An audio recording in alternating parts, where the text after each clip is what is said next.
Hello, everyone. Welcome back to the Mentor Talk podcast. This is your host, as usual, Hemant Batra. Today, I'm diving into something that affects more people than we realize, and in more ways than we think. Loneliness. Yes, loneliness. Do you know that the global cost of loneliness is projected to hit $1.5 trillion by 2030, thanks to healthcare bills, lost productivity, and above all, social fragmentation? It's no longer just a personal issue, it's a global issue.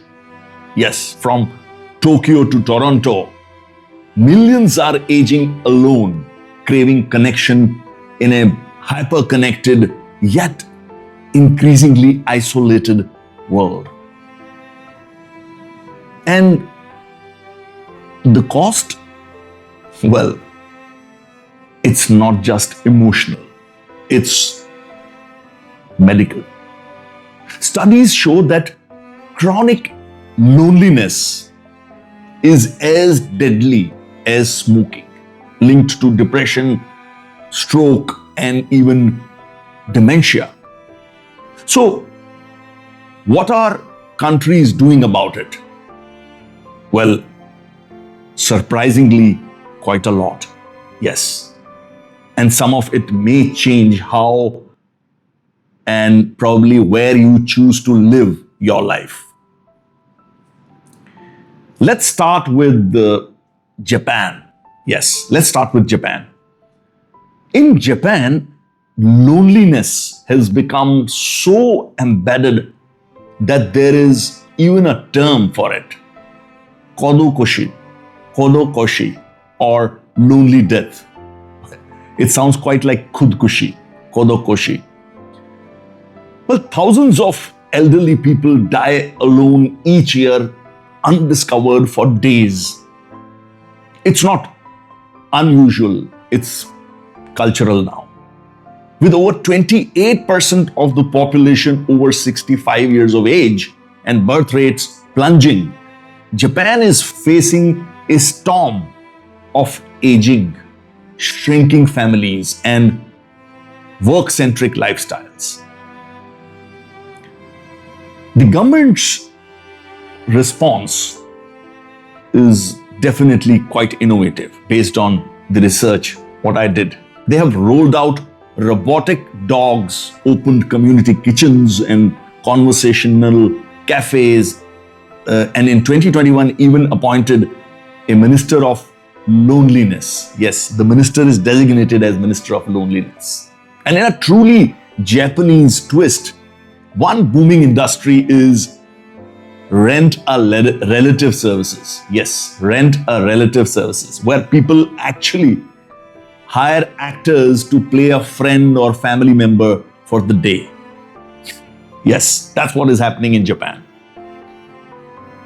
Now, next stop is UK in this discussion. In 2018, the UK became the first country to appoint a minister for loneliness. Yes, the move followed striking statistics. Nearly 1 in 7 people in UK reported feeling always or often alone and lonely. But this wasn't just for headlines. The UK invested millions into what's called social prescribing. A system where doctors prescribe community activities instead of pills. Quite innovative. Like gardening clubs, choirs, even museum visits.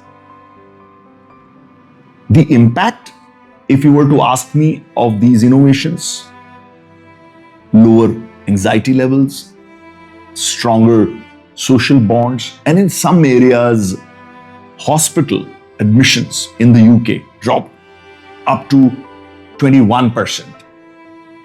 That's proof. Connection heals. Yes, connection heals. Then there is United States, rich in tech, poor in connection. Despite all the smartphones and social media platforms, Americans are lonelier than ever. Yes, in 2023, the US Surgeon General called loneliness a national public health crisis. Yes, in the United States. Nearly 50% of US adults report feeling lonely. And that includes people with families, jobs, and even active social lives. Because it's not just about company, it's about connection. Yes. Now, here is an interesting, sobering figure. Loneliness among older adults adds $6.7 billion annually to US Medicare costs. Meanwhile, in the Nordic countries, they're doing something different. For instance, Denmark, Finland, and Norway design connection into everyday life. Shared courtyards, walkable towns, co-housing communities. It's all about, creating environments where relationships can thrive. By the way, sometimes connections doesn't come from people at all. Or only people, let's say. Pets and plants are playing their part as well. Pet therapy is now common in aged care homes, and even many of you would know corporate wellness programs. Dogs lower stress, cats ease blood pressure, and fish tanks or fish aquariums at home help dementia patients. Yes, that's what the study says. So what's next? The World Health Organization now classifies social connection as a determinant of health. Yes, social connection is determinant of health. By 2040, cities might not be ranked just by, GDP or safety, but by how well they help their people belong. What sense of belongingness they give. The takeaway from, I would say, my today's talk is that loneliness is no longer a personal flaw. It's a public issue. But the good news is connection is making a comeback. As you think about where to live or even build a life, I would tell you to remember that connection isn't a luxury, it's a longevity. It's a guarantee to longevity, the social connection.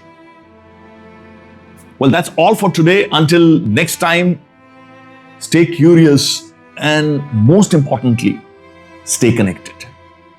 Yes.